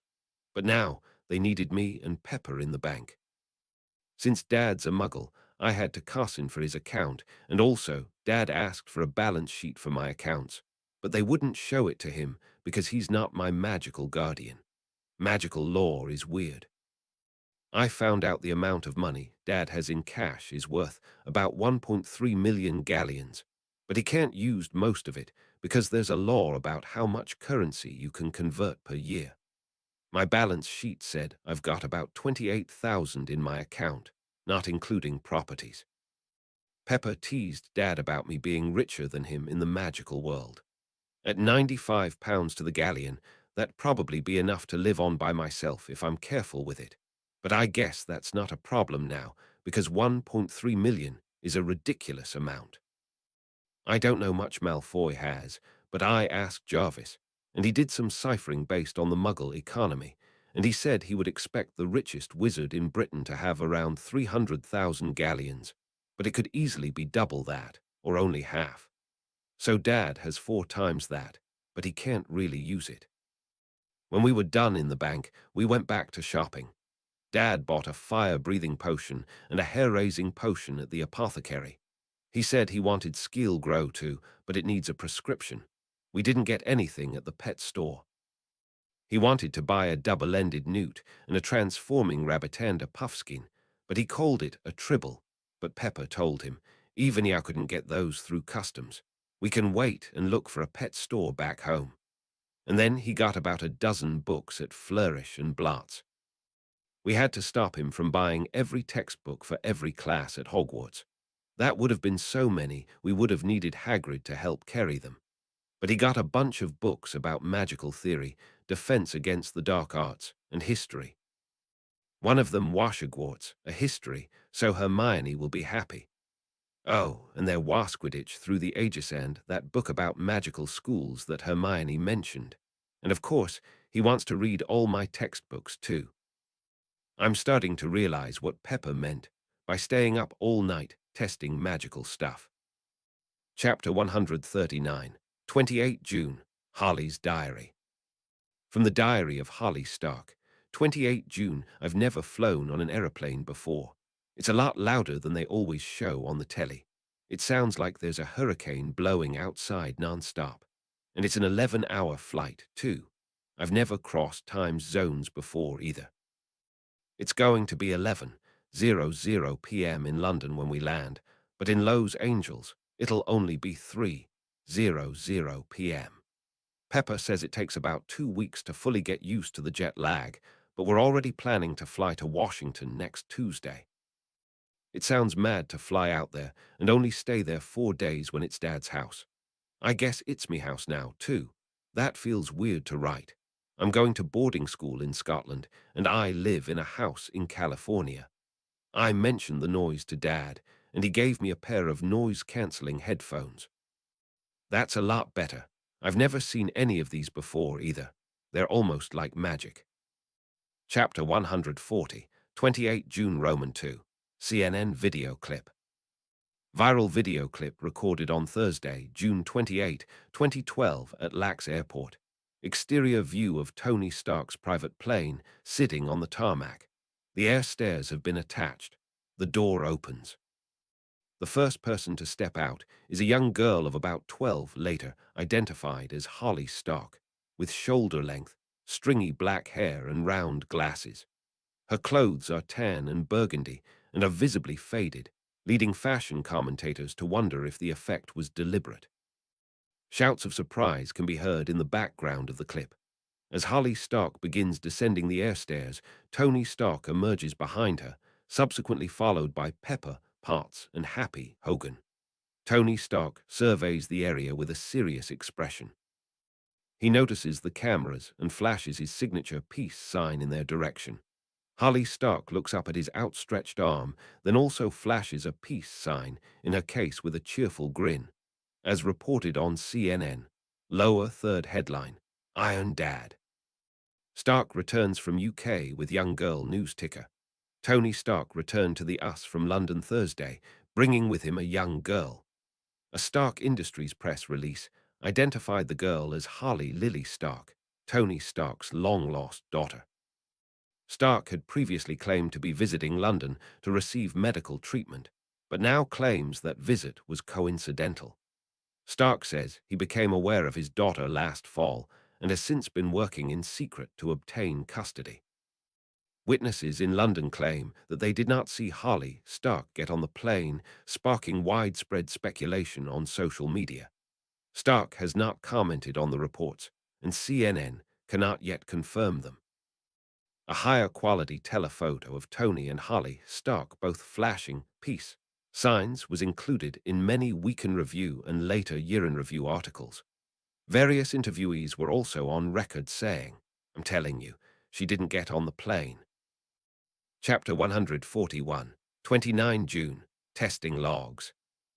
Excerpts from testing logs filed under Project Glinda location. Stark Mansion, workshop date. Friday, June 29, 2012. Day 151. Mr. Stark and Miss Stark are standing behind a workbench. Miss Stark has brought her school trunk into the laboratory. Laboratory logs indicate MS. Parts is watching from out of frame. Mr. Stark, this is day 151, first day back in the main workshop. Miss Stark, surprised. You're really counting the days. Mr. Stark, no, I'm calculating the days. Miss Stark, couldn't you just use the date? Mr. Stark, where's the fun in that? Now this is a documentation of all the magic stuff in Holly's school supplies. To Miss Stark, I've only seen the stuff you sent me, and it left me with a lot of questions. So, what do you have? Miss Stark opens her trunk and looks inside. Miss Stark, well, there's the textbooks course. Miss Stark begins retrieving a stack of books from her trunk and places them on the workbench. Book titles as follows. Miss Stark, there's the photo album Hagrid gave me, oh, and I've got my cauldron here too.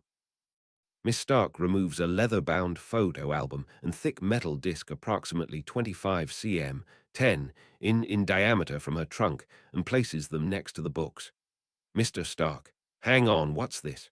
Miss Stark, it's a collapsible cauldron. See, it does this.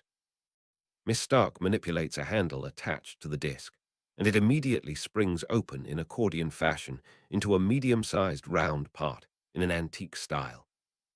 Transcriber's note, the capacity of the cauldron was later determined to be very close to 2 British quarts. Miss Stark hands the cauldron to Mr. Stark. Mr. Stark holds it up and examines it closely. Mr. Stark, oh wow, now that's magic. I can't even tell there are seams in the metal. Mr. Stark's expression shifts to one of confusion. He tests the cauldron's weight, attempts to gently bend the rim, and attempts to scratch the exterior with a fingernail. Mr. Stark, is this tin? No, it's too dark. And it's not aluminum either. Miss Stark, it's pewter. Mr. Stark, confused. Pewter. Pause. Didn't you say you use burners for potions? Miss Stark, yeah, Mr. Stark. You can't use pewter over an open flame. It melts too easily. Miss Stark stares with a confused expression for 4 seconds, then shrugs. Miss Stark, well, it works. It must be magic somehow. MS. Parts from out of frame. If it's pewter, it doesn't have lead in it, does it? Mr. Stark sets the cauldron down with a concerned expression. He leaves the frame and returns with an X-ray fluorescent spectrometer, which he uses to examine the cauldron. Mr. Stark, 91 tin 75 antimony 15 copper. No lead. Well, at least they modernized the recipe, and they made it fireproof. Miss Stark, the must-have, maybe acid too. Some of the potion ingredients are corrosive. Pause. I think there was something about that in the potions book. Mr. Stark, well, I'll definitely want a closer look at that. Mr.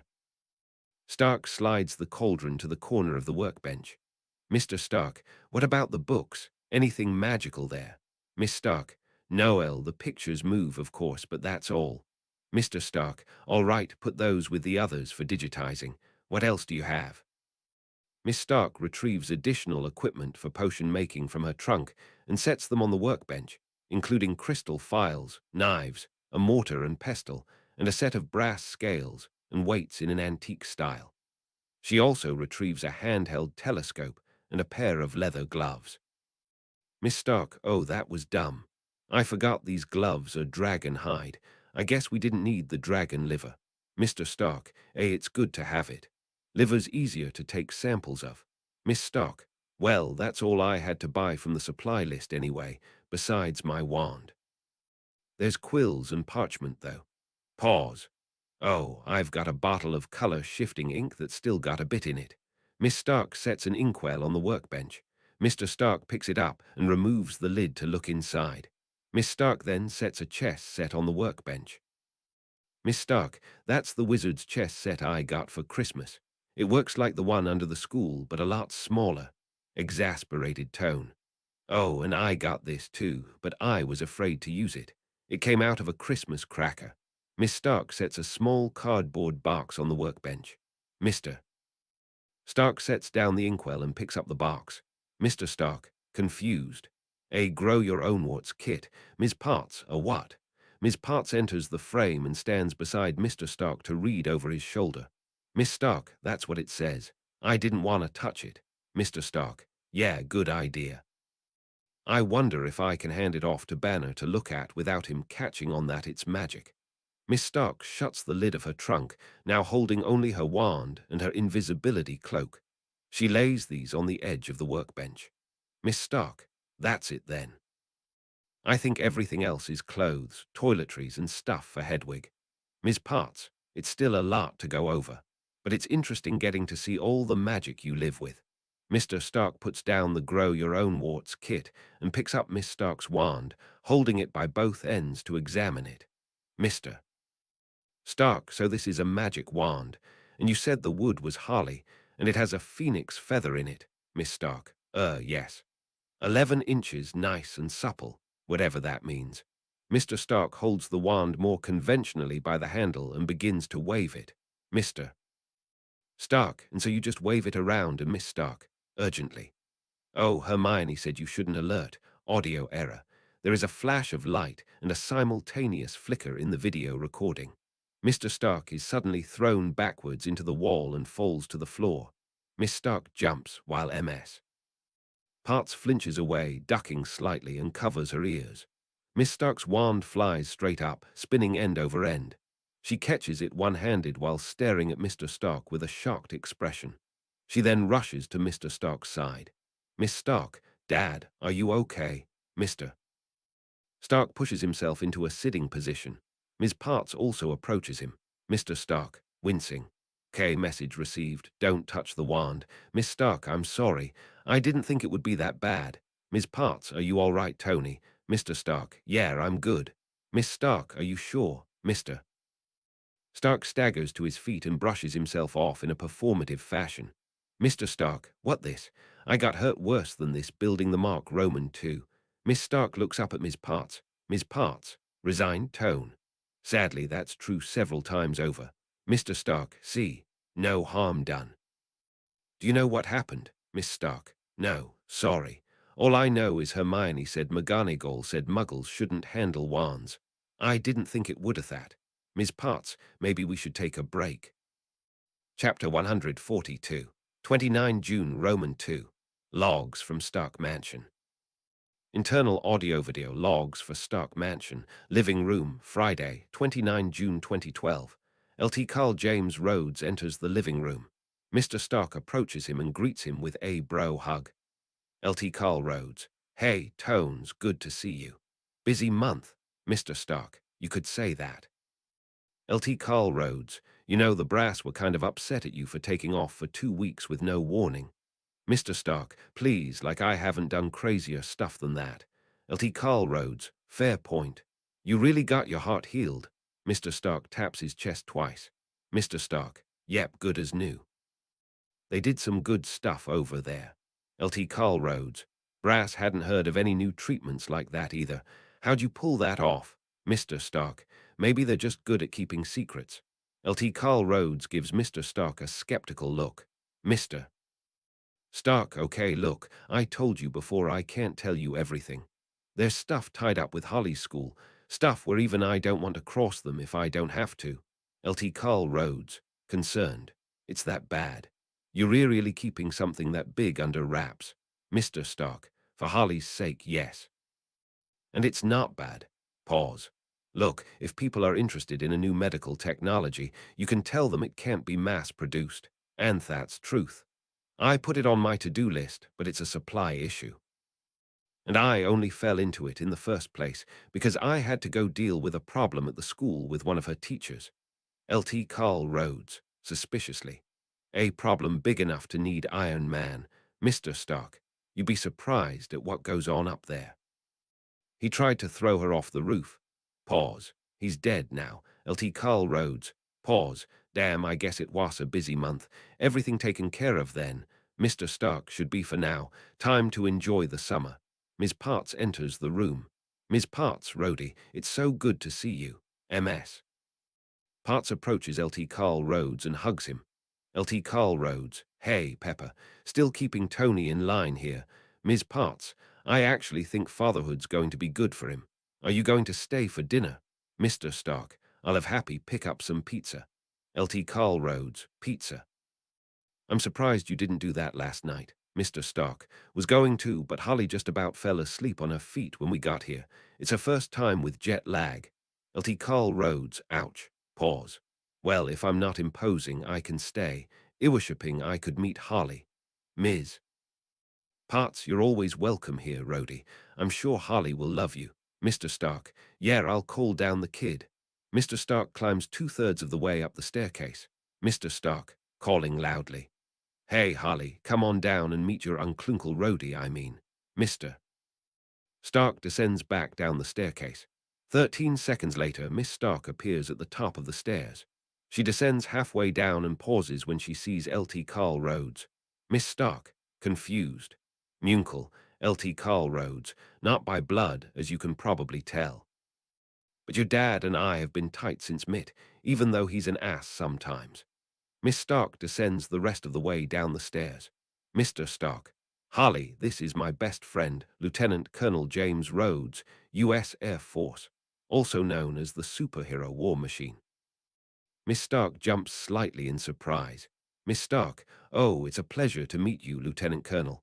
Transcriber's note, Miss Stark pronounced lieutenant in the British fashion. Lt. Carl Rhodes laughs while shaking Miss Stark's hand. Lt. Carl Rhodes, ha, Lieutenant. Haven't heard that in a while, but please call me Rhodey. Your dad does, and you've got more right than he has. Mr. Stark, hey, Lt. Carl Rhodes, so you're the famous Holly Potter. Miss Stark looks over at Mr. Stark with a surprised expression. Miss Stark, you told him about that, Mr. Stark shakes his head. Mr. Stark, figure of speech. I just showed him your school photo. Lt. Carl Rhodes looks back and forth between Miss Stark and Mr. Stark. Lt. Carl Rhodes, am I missing something here? Miss Stark, no, it's just at my school, it was sort of famous. It has to do with my mum. Lt. Carl Rhodes, legacy, I get it. Miss Stark, oh, and we already changed my name to Stark. Lt. Carl Rhodes, sarcastically. Oh God, there's officially another Stark now.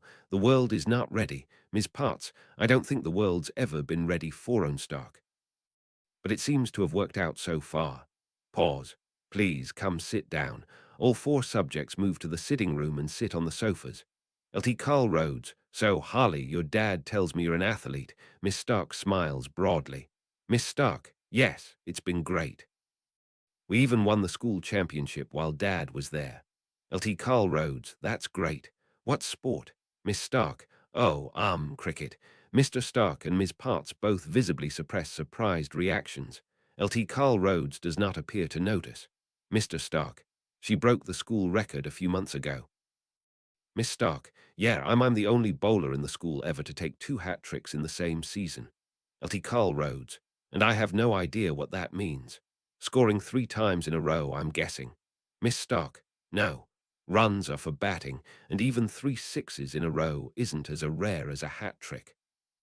A hat trick is taking 3 wickets in a row, whether or not they're in the same over. Lt. Carl Rhodes laughs. Miss Stark, what? Lt. Carl Rhodes, just realizing how adorably British you are. What's that they say about separated by a common language? You know, you could be making all that up, and I'd never know it. Transcriber's note. After Lt. Carl Rhodes left, Miss Stark admitted she chose cricket in the hopes that he would not know anything about it. She also had to give Mr. Stark an MS. Part's significant background to explain to them what a hat trick is. Jarvis, I assure you, Colonel Rhodes, Miss Stark's descriptions of cricket are entirely accurate. Lt. Carl Rhodes, right. British AI. Jarvis, Indeed, although I believe Miss Stark has surpassed me in the adorable department. Miss Potts, oh, she's definitely done that. No offense, Jarvis, Mr. Stark, adorable and scarily good. Her teacher even thinks she could go pro. Transcriber's note, Miss Stark was visibly blushing by this point. Lt. Carl Rhodes, surprised. Are you serious? A Stark who's a professional athlete. Imagine the looks on people's faces. To Miss Stark, just be careful what you say your dad. If you aren't, he might start throwing his money around. Miss Stark, offended. I don't need to buy a spot on the team. Lt. Carl Rhodes, nah, he wouldn't buy you a spot on the team. He'd buy Thedim. Miss Stark paused, surprised. Wouldn't that be a lot even for him? Mr. Stark and Lt. Carl Rhodes both stare at Miss Stark in surprise, while Miss Potts smiles at her. Lt. Carl Rhodes, it's a miracle. Tony Stark has a child, and she actually knows the value of $1. Miss Stark, pause. Mischievously, how should know the value of $1? I'm British, aren't I? How much is that in pounds? Chapter 143, 30 June. Logs from Stark Mansion. Internal audio-video logs for Stark Mansion, Saturday, 30 June 2012. Mr. Stark is in his workshop, taking high-resolution photographs of Miss Potter's broomstick. Jarvis, sir, there is a man at the gate seeking entry. He has valid temporary shield credentials. Mr. Stark, temporary. That's odd. Who is it? Jarvis. Uncertain, sir. Mr. Stark looks up sharply from his work and swipes the holoscreen to the front gate camera. The camera displays a short, overweight man with graying hair wearing a suit typical of S.H.I.E.L.D. desk agents. Jarvis. It appears to be one of the agents Koenig from S.H.I.E.L.D. Mr. Stark, one of them. 3 S.H.I.E.L.D. agent profiles are placed on the holoscreen for agents Eric, Samuel, and William Koenig. Mr. Stark looks at each one, then taps the intercom control for the front gate. Mr. Stark, suspicious tone. All right, who are you? If you're with S.H.I.E.L.D., you shouldn't need temporary papers. Visitor, the papers were a favor from Fury, Mr. Stark. Billy said you'd be screening your calls. I'm not actually with S.H.I.E.L.D. The visitor holds up a badge to the camera. It is superficially similar to S.H.I.E.L.D. badges, but the stylized depiction of an eagle has been replaced with a more slender bird-like creature with tentacles surrounding its beak. The wings flap slowly, and the tentacles wave back and forth, despite the image being made of embossed metal. The visitor is also holding a wand in his opposite hand. Visitor, my name is the Stonkonig, Agent Offward. A profile is displayed on the holoscreen for Thurston Koenig. He is confirmed to be the identical quadruplet brother of the agents Koenig of S.H.I.E.L.D.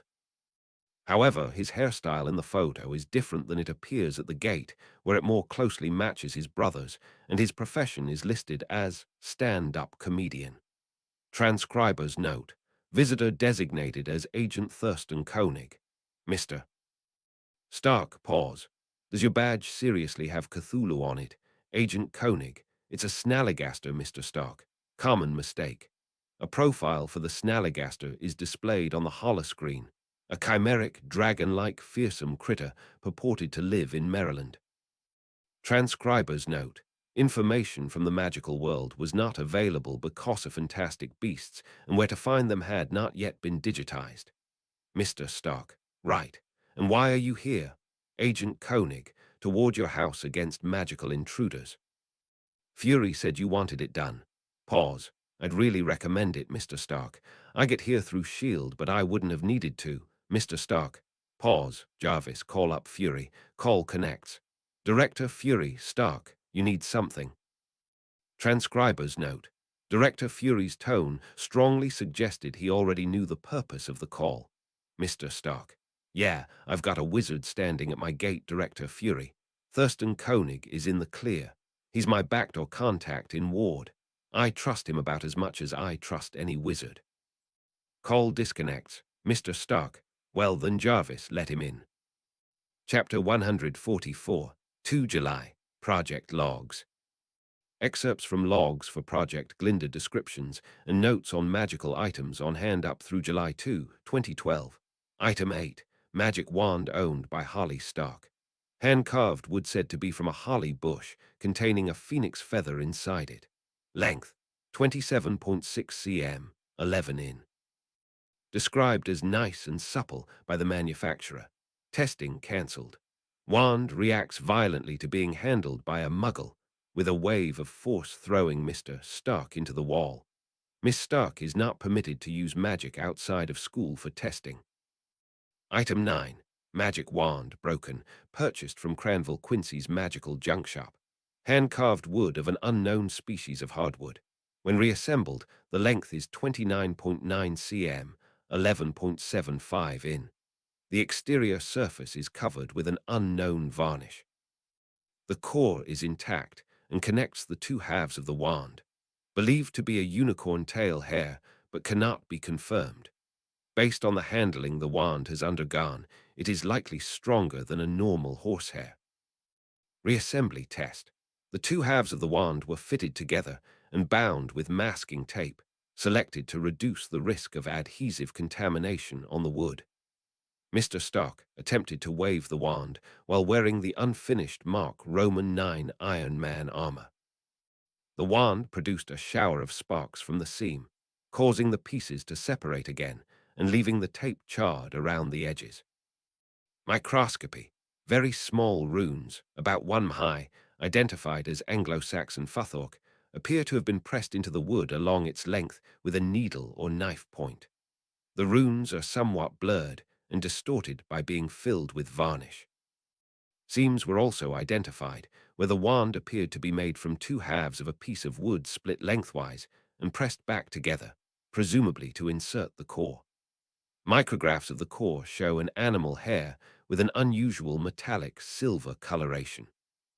Note, on reinspection, Miss Stark's wand was found to have a similar varnish and pattern of runes. Runes on both wands transcribed to show Thor at the next opportunity. Disassembly test. The wand was scored along the seams and the halves split apart with a razor blade. Test successful, although a small amount of sparks were released upon splitting. Chemical composition, Raman spectrometer, broken pieces of wood consistent with ordinary hardwood. No visible magical properties. Exterior surface contains a cocktail of unknown organic compounds, tentatively identified as the profile of a magic potion. Interior surface, along the seams, is coated with traces of an unknown adhesive. Core shows a complex spectrum that was not readily identifiable, but when the spectrum of keratin was subtracted, it looked organometallic. X-ray fluorescence spectrometer. Core appears to show traces of silver and barium, of all things. Further testing deferred due to small sample size. Unicorn hoof and/or horn added to shopping list. Item 10. Invisibility cloak, inherited by Holly Stark from James Potter. When not being worn, it appears to be an ordinary traveling cloak, except that it's made from an unusually light and silky fabric with a metallic silver coloration. Texture is slippery like fine silk. When worn, it becomes completely invisible along with its wearer. Microscopy. Fibers are structurally similar to silk, but are partially transparent. Hem shows no signs of fraying, fuzz, or other wear, and little to no dirt accumulation. Chemical composition, unknown. Yes, unknown. The Raman spectrum doesn't match any known compounds. The X-ray fluorescence spectrum is blank, common for organic compounds, but unhelpful. Mass spectrometry refused by Miss Stark, along with any other tests that involve taking physical samples. Scrambling of chemical tests caused by invisibility effect. Analysis of invisibility effect. No detectable absorption of light from X-rays to the near-infrared. No detectable scattering, distortion, or refraction either. Effect persists regardless of viewing angle. Folds and waves in the cloth make active camouflage or nonlinear optics near impossible, likely true transparency. Cloak is visible in thermal infrared, but it appears as a fuzzy blob rather than a human figure with a lower than human body temperature. Miss Stark reports it feels neither hot nor cold when worn. Normalizes temperature over its surface area. Designed to hide wear as much as possible while shedding heat efficiently. Should require a very high thermal conductivity, but that would feel cold to the touch. Also feels normal when touching a warm or cold surface through it. Cloak absorbs both audible sound and ultrasound from the outside, likely invisible to animals using echolocation. Can be detected by a sound shadow, but this requires the speaker and microphone to be on opposite sides of the wearer. Cloak does not suppress hearing or muffle speech, which is also impossible. Same problem as the thermal. Selective permeability, intent-based. But this is Maxwell's demon-type stuff. It runs all over the laws of thermodynamics. Maybe we should throw those out where magic is concerned. Harley said Professor McGonagall turned a desk into a pig, and that violates conservation of mass. But if they can do that, why can't the cloak disappear completely from thermal? After being given an overview of the laws of thermodynamics, Miss Stark suggested that most wizards don't know about them. Double secret, intent-based. Something else invisibility-related, added to shopping list. When worn, Miss Stark reports the hem of the cloak sweeps flush with the ground without dragging, despite lack of dirt on the hem. Magical stain-repelling. Testing by intentionally getting it dirty refused. On further testing, the size of the cloak is not constant. Miss Stark reported it covered 3 children exactly as well as one. When worn by Mr. Stark, it swept the ground equally well despite a 28 cm, 11 in difference in height. Cloak can also be folded to smaller than its actual size. Minimum size is roughly equal to a t-shirt and noted to be small enough to fit in Miss Stark's robe pocket. Possible connection to bigger on the inside, unplottable spaces. Literature search flagged Skithblathnir, the ship of the Norse god Freyr, which could allegedly be folded like cloth and carried in a pocket. Added to the list to ask Thor. Item 11. Nimbus 2000 broomstick, given to Harley Stark by Professor Minerva McGonagall. Said to be the fastest model currently on the market. Superficially resembles a historical round broom or besom, but modified to appear like a luxury or art piece. Twigs are parallel, uniform in length, and bound to the shaft by brass fittings. The bundle of twigs, tail, flares out, then tapers toward the rear in a spindle shape. Tail is too compressed to use for sweeping. Handle is polished wood and long by historical standards, with a slight zigzag shape, bending slightly down just in front of the tail, suggesting the shape of a bicycle seat. The head of the handle is wider, bent slightly forward, and engraved with the words Nimbus 2000 in gold inlay. Chemical composition assumed to be similar to the wands. Inlay confirmed as gold by X-ray fluorescence. Microscopy. Anglo-Saxon runes were found on the handle, similar to the wands. Runes added to list of transcriptions. Broom responds to Miss Stark's verbal command of up by jumping into her hand. Does not respond to Mr. Stark or Ms. Potts. Broom has a cushioning charm cast on the seat area. When Miss Stark is sitting on the broom, her body is held slightly above the handle. Cushion reported to be similar in size and shape to a bicycle seat. No source of the cushion effect visible. Cushion cannot be felt or sensed when broom is held in the hands. When flown by Miss Stark around the garage, no reaction force was detectable by the sensors, which would be great if we could harness that somehow. Broom easily held Miss Stark and Mr. Stark together with no decrease in capability at the low speeds of indoor flight. Both Mr. Stark and MS. Potts struggled to mount the broom. When aided in mounting by Miss Stark, they were able to fly solo, but found the handling clumsy and hard to control. Unclear if the controls are magic or if Miss Stark is just that good. Item 12. Pewter collapsible cauldron used for brewing potions, owned by Harley Stark. Capacity: 2 British quarts made of pewter. Cauldron is made from 10 metal bands attached to a thick bottom plate and a handle. Manipulating the handle causes the bands to unlock, allowing the cauldron to be flattened accordion style for easy transport. When locked, seams between the bands reported to be as strong as the solid metal. Should be impossible to use over an open flame. Pewter of that composition softens at 244 C, 471 F, and melts at 295 C, 563F. Even with water inside it, the fire would quickly eat away at the bottom surface. Implies magical fire and acid resistance. Chemical composition, based on X-ray fluorescence. 91 tin, 7.5 antimony, 1.5 copper, standard for a modern lead-free English pewter. Microscopy, when upright, seams between the bands are barely visible under a microscope. Reversible magic cold welding. Destructive testing authorized by Miss Stark on the promise of buying a replacement. Acid test. 200 ml of 1M HCl poured into cauldron. No reaction with the metal observed. Fire test. Cauldron repeatedly placed over a Bunsen burner on high heat while empty and observed with thermal cameras from multiple angles. The interior and exterior surfaces were found to be the same temperature, preventing melting.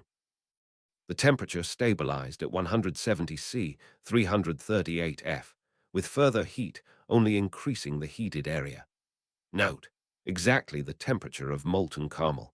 Could be useful for candy making if it weren't potentially contaminated by God knows what potions. Cauldron was next left on the fire for a longer period. Shortly after the entire bottom was uniformly heated to 170 C, the temperature abruptly increased, and the bottom surface began to melt in an apparent failure of the protective spells. Impact test. Failed. After the bottom melted through, the bands easily snapped apart like a chocolate bar. Repeating the exposure to acid also produced an immediate reaction. Notes based on magical drafts and potions textbook. Chapter 1 describes the properties of different types of cauldrons. Pewter cauldrons are used for student instruction almost exclusively. Said to leach magic from the potion's ingredients for fire protection, slowing the brewing process and preventing burn-throughs. Note: Miss Stark could not reconcile this with her classmate Neville Longbottom accidentally melting 2 cauldrons in the past year. Professional cauldrons are normally made with iron or copper alloys, with each being preferred for different classes of potions, and some sensitive potions requiring silver or gold. Modern materials like aluminum are described as experimental. Professional cauldrons often have permanent enchantments for acid resistance, collapsibility, and/or self-stirring capability, but cheap pewter cauldrons have all of them rely on the magic leaching effect, causing complete failure in the event of a burn-through. So basically, putting it on the fire empty drained its batteries. The textbook also warns not to do that. Extra cauldrons added to the shopping list. Item 13.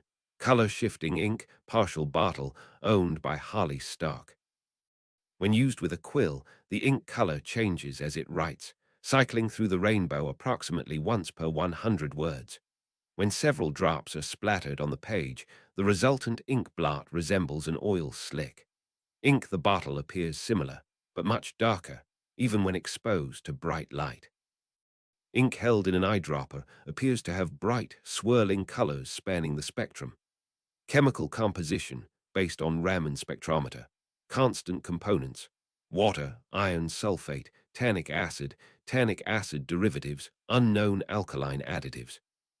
Consistent with traditional iron gall ink, except for additives. Other spectral components vary rapidly with time and do not match known chemicals. Laser diffraction experiment suggests the presence of nanoparticles that change in size and/or shape over time. Might be possible to do with normal chemistry, but would have a short shelf life. Microscopy, not attempted. Item 14. Wizard's chess set, obtained from a wizard's Christmas cracker. Note: wizard crackers appear similar to non-magic Christmas crackers, but they materialize real hats and more durable prizes. They also explode with the force of a firecracker because wizards apparently haven't heard of safety standards. And that's me saying that, TS, chess board and pieces made of carved wood and painted appropriately. Pieces move on their own and follow orders from the players. Pieces can also speak, give advice, and complain about bad moves. Knights' horses will whinny, but only when moving. Rooks do not speak. When a capture is made, the pieces fight. with the capturing piece invariably winning and dragging the captured piece off the board. When promoting, pawns will temporarily manifest a crown, mitre, hoplite-style helmet, or a wide hat with crenellations, depending on the type of promotion. Pieces will follow orders in both algebraic notation and descriptive notation, including from the same player in the same game. Pieces also respond to "Hey, you, go there," but complain about it. Illegal orders are automatically refused even when the player doesn't notice it. Attempts to speak to pieces about subjects other than chess prompt either silence or complaints about ignoring the game. Attempts to convince them to make deliberately bad moves for testing purposes are met with angry shouting, but grudgingly followed. Attempts to make them play chess variants are mostly refused. However, they can be convinced to play Fischer random chess if manually placed on the alternate squares. Analysis suggests a simple, chatbot-level AI with a chess engine added. Advice given is comparable to the owner's skill level. However, Miss Stark claims they adapt to their owner's play style over time and will trust a player with proven skill. Full capabilities unknown.